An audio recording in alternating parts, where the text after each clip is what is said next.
Now let's talk about housing choices. And so the question here is, do you buy or rent? Single-family homes are actually the most popular type of home because it offers more privacy and property control versus other options. Other options such as condominiums. It still gives you the ability to have ownership in your dwelling, but you're effectively owning what's very similar to an apartment or a townhouse. And so your title gives you title to the unit, and you jointly own the common areas.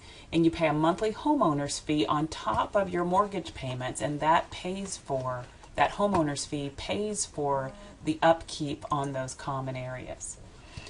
Cooperative apartments or co-ops are typically found in large cities where the tenants own shares in a nonprofit corporation that owns the apartment building. And so those tenants lease units from that corporation. And then there's fees based on how much space you're occupying, and those fees cover, again, the service, maintenance, taxes, and the mortgage on the whole building. Now, a rental unit would be appropriate for those who don't have money for a down payment, aren't settled in their job or family status, or maybe won't be in one place for very long, or they don't know, they have some uncertainty about their future. Maybe they just don't want the responsibility of home ownership. So with renting, you have a contract that protects the owner, who's called the lessor, and the one who's leasing, who's called the lessee. And so that contract is going to specify the monthly rent and the due date, any penalties for late payment, how long the contract is in effect, and then any deposit requirements or how you could renew the contract if desired. So you want to make sure that if you rent, you understand all of these details in the contract. So what might make sense then, if you're not sure which is best for you, is to go through a rent or buy analysis based on kind of the two most promising rental or purchase units that you're considering. So in this case, for example, someone is considering renting for $850 a month, and they've factored in the cost of renter's insurance, which is very important, and the opportunity cost of their security deposit given their after-tax savings rate. And so all of that gives them a total cost of renting of $10,840. So then they compare that to the cost of buying. So they have their annual mortgage payments, the property taxes, homeowner's insurance, maintenance, the after-tax cost of their down payment and closing costs, that upfront money that they're going to have to provide, and that gives them a subtotal of those costs. But then they subtract out principal reduction, tax savings, all of these financial benefits to ownership. So these deductions, and that gives them an after-tax cost of ownership. And then lastly, you have to factor in the appreciation and the value of the home. And so strictly from a financial perspective, you want to choose the option that's least expensive for you. So in this case, the cost of renting is $10,840, whereas the cost of buying is $7,980. So in this particular case, based on the financials, it would make more sense to buy in this particular case because it would be cheaper. So what then are the benefits of owning a home? Well, they say that the American dream is home ownership, and I don't know that that's necessarily the dream for everyone. But what some homeowners get out of owning a home is personal satisfaction, plus the tax benefits, and then a little bit of a hedge against inflation, meaning as prices are going up, the value of your home is also going up, and so it kind of counteracts that negative. Now, how much does it cost? Well, we saw a little bit of this in that rent versus buy analysis. Your cost up front are going to be the down payment, any points or closing costs, that's additional money that you pay at closing. And then each month you've got to make mortgage payments, which, you know, is comparable to making rent payments. But included in those mortgage payments, there's not only the principal and interest, but also property taxes and insurance that you wouldn't necessarily have if you rent, although it would make sense to take out a renter's insurance policy. And then you have maintenance and operating expenses related to home ownership.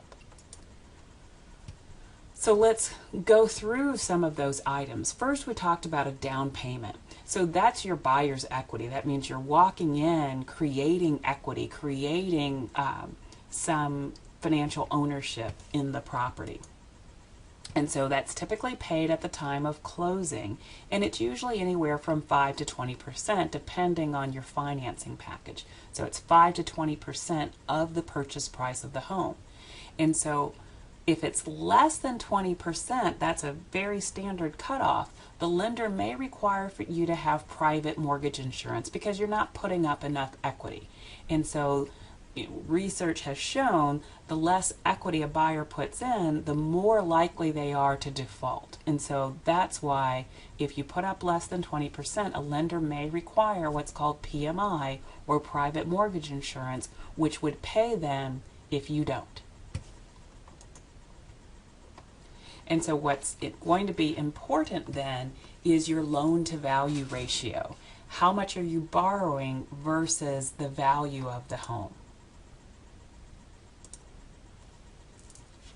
So I mentioned points before as an upfront cost in purchasing a home. Points are a premium paid for obtaining a lower mortgage rate. And again, you pay these at closing. So for example, maybe the lender would say, well, I'll give you a 5% interest rate. But if you give me $1,000 up front, I'll lower that to 4.75 or something like that. And I'm just throwing out numbers randomly. But the idea is that, you know, the question for you is that does it make more sense to make that upfront payment of points and have lower monthly payments, or to have no upfront payment and have higher monthly payments? So this is a one-time fee that's charged by the lender, and there's 0 to 3 points on a mortgage. So 1 point equals 1% of the loan amount. And then, of course, closing costs. So these are just expenses related to the cost of the home. So these are things like the loan application fee, the points that we mentioned, title search, insurance on the home, attorney's fees, appraisal fees, just all kinds of things that have to be done in the underwriting process when they're putting that mortgage loan together for you. So here's an example of typical closing costs for a home. And so here's all those things that I mentioned. So you get a sense for the size of these fees. The loan application fee, the origination fee, and so on. Notice that there is no mortgage insurance with a 20% down payment. That's the major, I think that might be, no, there's 3 line items that change, 4 actually, depending on the size of the down payment. So notice the bigger the down payment, the lower the closing costs. And this example is for a $200,000 home.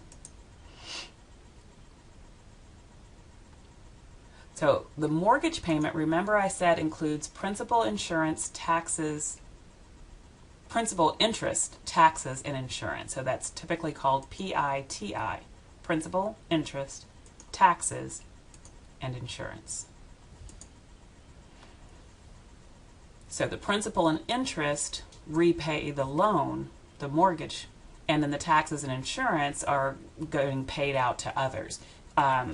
You're not always required to have taxes and insurance included in your mortgage payment. However, some lenders do require it, and it's easier for you because that way everybody is covered because you know that the taxes will get paid.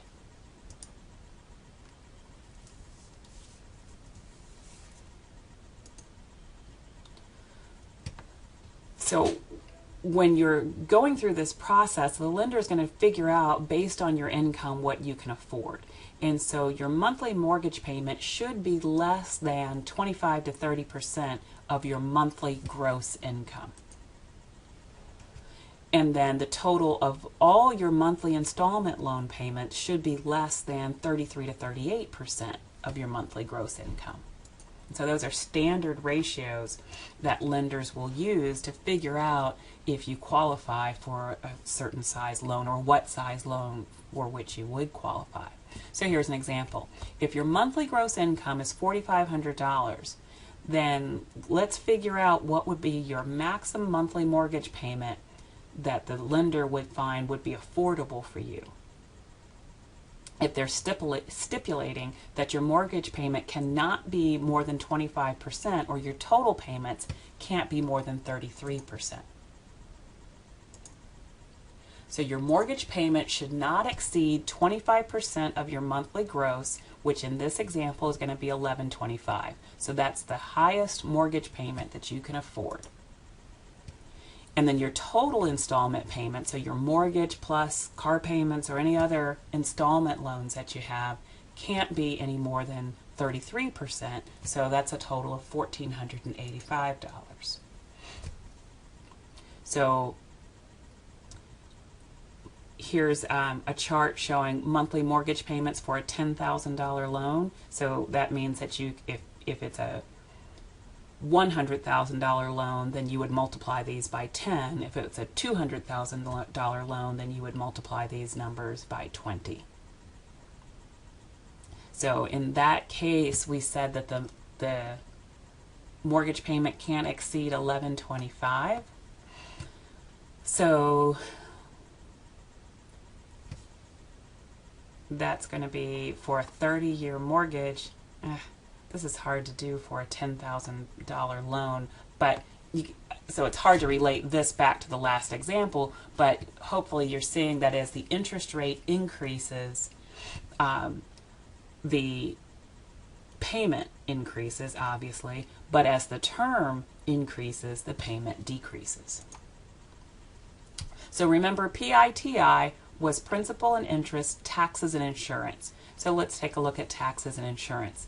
Each month, the lender collects 1/12 of the annual amount of your taxes and insurance and puts it in an escrow account. So basically, they put that money aside so that when those items come due, they can send a check. And so typically, a lender will give the homeowner the option to just send in a check once a year for the whole escrow amount, all of the taxes and insurance.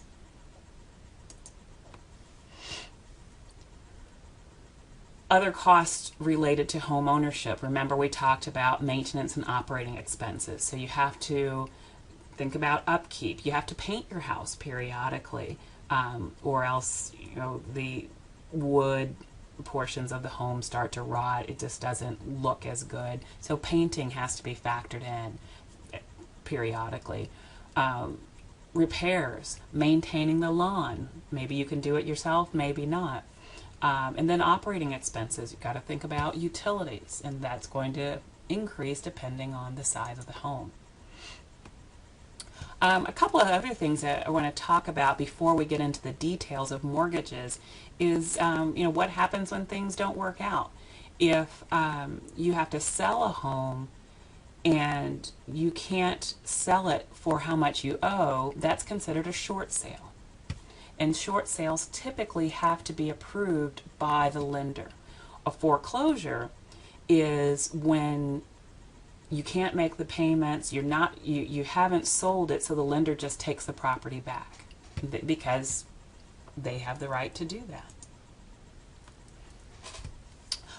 If you're buying a home, one way to do it is to enlist the services of a realtor. Realtors have access to the multiple listing service, MLS, although you can access it to a degree using sites like realtor.com and so on, but a realtor would have additional information that's not available to the public.